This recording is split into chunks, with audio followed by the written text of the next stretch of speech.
Fargo and serving you on TV, online, and on the go. This is Valley News Live at 10. We don't need to be doing that. It's a way to funnel money from sales tax to the general fund. It's money laundering is what it is. By the narrowest of margins, the city of Fargo is moving forward with a reduction in the way it charges special assessments. It'll be up to voters to determine if it's enough.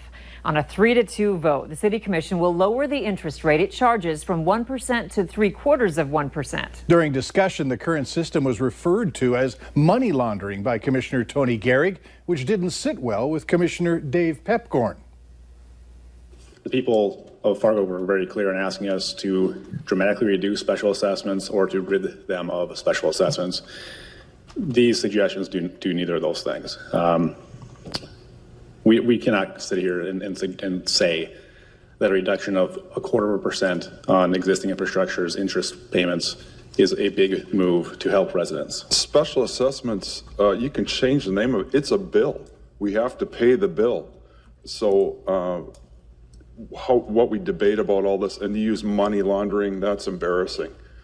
Specials are charged for roads, sidewalks, bike paths, and other infrastructure in a neighborhood. Tonight's move followed a year's worth of research by a task force, which was formed after residents complained to the city about the current system. All right, we've got some severe weather to talk about. Let's go right out to Hutch for more on that. Hutch? Andrea and Mike, thanks so much. Severe storms fired up in northeast South Dakota, putting a tornado on the ground just not far from the Britton, South Dakota area, straight south of there. Those are now rumbling into Grant County. Where you see the blues, there's a risk of hail, mainly south of our viewing area, but there's a severe thunderstorm warning in effect until 10:15, mainly for Stevens County. I just dropped in Grant County. Gusty straight line winds to around 50 to 60 miles per hour will be possible in eastern Grant County as those storms continue to push east. Breckenridge through Fergus Falls and Wheaton also seeing strong thunderstorm activity right now, but it's not severe. Coming up, we'll track this and have details on some drier weather in your forecast here in just a few minutes. All right, thanks, Hutch. They'll walk out and then they're on the street. A West Fargo mom wants something to change before she sees a child get seriously hurt. She went to social media asking parents to teach their kids proper bus stop etiquette. This comes after she tells us she sees kids every day standing in the road while waiting for the bus, some of them nearly getting hit by a truck. Valley News Team's Melanie Palmer spoke with the mom and tells us what she wants to be done. Kids have been waiting out in the street, approaching the bus before it comes to a complete stop. Today they crossed the street, there was a car coming. Misty Gendron has a kindergartner, and since the school year began, she's fallen into the routine of walking her to the bus stop every morning. But during that walk, she's noticed something that has her downright worried. They didn't stop to make sure that it was safe to cross the street before they crossed. Just some super unsafe behaviors. That's kids spilling onto the road and not moving for oncoming cars. And as you can imagine, she's scared someone could end up getting seriously hurt. She's pointing the finger at other parents, saying they need to teach their kids to stay on the sidewalk. My job as a parent to make sure that she knows what not to do when waiting for the bus or on the bus. Watch for the flashing light. Don't pass that bus. It's something West Fargo officer Dora Roll has seen firsthand. And that's why she tells us while it's on the drivers to be cautious around bus stops, it's also on the kids to stay out of the road and on high alert. I get nervous that the kid might trip and fall into the street or just go too far into the street, and some drivers aren't paying as close attention in the morning as they should. And same goes across the river in Moorhead. Mike Steffen with the Transportation Department at Moorhead Public Schools tells us the rules for riding the bus are the same as waiting at the bus stop. No horseplay.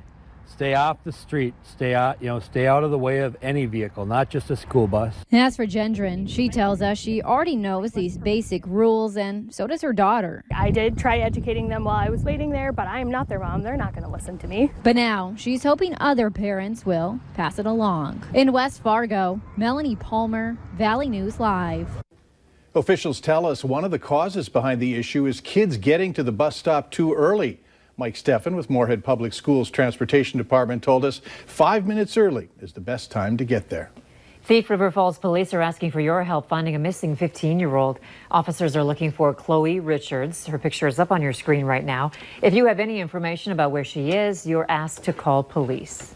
A warning tonight from Moorhead Police about the address numbers on your home. They say if you can't see the numbers from the roadway, neither can they. Valley News Team's Callie Hubbard met with a woman in Moorhead who told us how she keeps her numbers out in the open.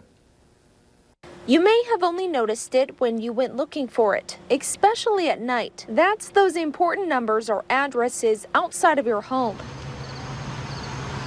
The whole crew, police, EMS, and firefighters say they're having a hard time getting to where they need to be because of addresses that are hidden from plain view. A perfect example, Sunday night, police got a report of gunshots in a Moorhead neighborhood, but not everyone had an easy time finding it. There are times when we're not finding addresses real well. That could be detrimental to you if you're looking for first aid or first responder help right away. Jasmine Triplett from South Moorhead has always been cautious of this. In past houses that we've lived at, they haven't been completely visible. So she did something about it. We've made sure that people can find our house, or making sure that there's a light above your number, or even changing out the number's color. She adds that dark colored numbers on dark houses don't work out too well. And she also adds the bigger, the better. So now police want you to ask yourself, how well can you see the numbers on your house or mailbox? In Moorhead, Callie Hubbard, Valley News Live.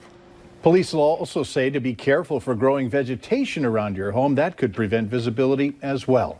New signs posted around a local gym have left some members scratching their heads and wondering why. The apparent new dress code at Family Wellness in South Fargo has exclusions, including crop tops and cut-off tank tops. But officials say the rules have been the same since Family Wellness opened almost 8 years ago. A refresher for members due to new trends like barefoot training. We have people, little kids, we have seniors here, and people from all sorts of, different backgrounds with their fitness journeys. So we're just trying to make people comfortable. We talked with Metroflex, Core, and Edge Fitness today, who say they do not have a dress code for their gym members, saying it's all about what helps them perform better. We also reached out to both the YMCA and Courts Plus on their rules, but have not heard back yet. When it comes to social media, many parents, maybe including yourself, are guilty of posting dozens of pictures and fun things about their kids. However, that leads to the question, should parents be asking for their child's permission beforehand? Valley News Team's Katie Opperly asks what people think and has a licensed psychologist weigh in. Brenda Gunnarsson says she loves posting about her children on social media. In fact, she tells us she does it all the time. However, she argues parents should have a conversation with their kids to make sure they feel comfortable first. Respect them because they might not want to be out there, and if you don't respect them, they're not going to learn to respect grown-ups and other people around them. So it's can go both ways, but I would say probably ask. On the other hand, Craig Kassler says he doesn't think he needs to ask permission. He says parents just need to be careful about what they're posting. But I hope that the parents use discretion in what they put on the internet. I've never had complaints from my children, but I only put flattering things on there. Licensed psychologist Dr. Renee Renardi says it's not about asking permission. It's about creating an open dialogue with your child. I think there are a lot of positive outcomes in having conversations like this with your children, to be able to talk to them about social media. It's not going away. It's something that's going to continue to be a part of their lives. Dr. Renardi says children become self-aware at the young age of 4 years old, so it could be beneficial to talk to them about boundaries early on. It is really important to take a look at the type of information that's being shared and find a balance that's appropriate for your level of privacy and respecting your child's level of privacy. No matter what your opinion is on this topic, Dr. Renardi says having conversations about social media with your child is important. In Fargo, Katie Opperly, Valley News Live. Dr. Renardi also says posting about your children on social media could release information that impacts their future. She recommends never posting personal information that could be stolen. Meanwhile, North Dakota Attorney General Wayne Stenjum confirmed that the state is participating in a multi-state investigation of Google's business practices. The coalition of 50 states, led by Texas Attorney General Ken Paxton, will investigate whether Google's dominance in online search traffic and advertising markets is a result of anti-competitive behavior that harms consumers. The states will work cooperatively with federal authorities to assess competitive conditions for online services to ensure all Americans have access to a digital free market. Valley News Live 10 at 10 continues with No Wait Weather. Well, when we last spoke, we talked about that temperature boundary down in South Dakota where they hit the 70s today, and along that boundary between that air and the cool air in place, we got some severe weather. In fact, a couple of tornado reports down in the Brown County, South Dakota area, south of Britain and off to the east of Aberdeen. Here those storms are now, pushing into southern Otter Tail County, Grant County in the eastern reaches, and a few in Richland County, Wilkin, and Traverse counties. At Sisseton, you're seeing a thunder shower make its way back through once again. Wheaton, the storm just exiting you, is now pushing into western parts of Grant County. All warnings have been allowed to expire. The main risk from these storms now is going to be gusty straight line winds. The hail potential has reduced, although you still could see some hail, upwards of ½ inch in diameter to maybe nickel-sized hail. Breckenridge, some thunder and lightning making its way towards you. This extends all the way in towards western Otter Tail County. All of this is moving to the north and east at a fairly slow clip of about 30 miles per hour. And our rain of the day has shifted to the north. Still ongoing, though, in Pennington County, Red Lake County, and points north. And our rain today, where you see the bright blue colors, the greens and the yellows, we have rainfall estimates from Doppler radar between 1 and over 2 inches of rain in some spots as we went through today. A soggy one, to say the least. Still 70 in Sisseton and Watertown, 61 for Fargo-Moorhead. It's 54 in Thief River Falls and Grand Forks, also in the 50s. Take a look at this. For the year, Fargo has 22 inches of liquid precipitation. Almost 17 is where we're typically at, so more than 5 inches above average for this time of the year. Low clouds on the south side of Fargo. So we take a look at your current conditions, 61 degrees. That wind from the south at 3, and as of the top of the hour, no report of rain here in the FM area after over 1.25 inches of rain in our area today. This is all shifting up to the north, but the thunderstorms will be out of here fairly quickly. By between 1 and 2, we shouldn't see the threat of those anymore. And in fact, the risk for severe now significantly lower than it was when they first fired up.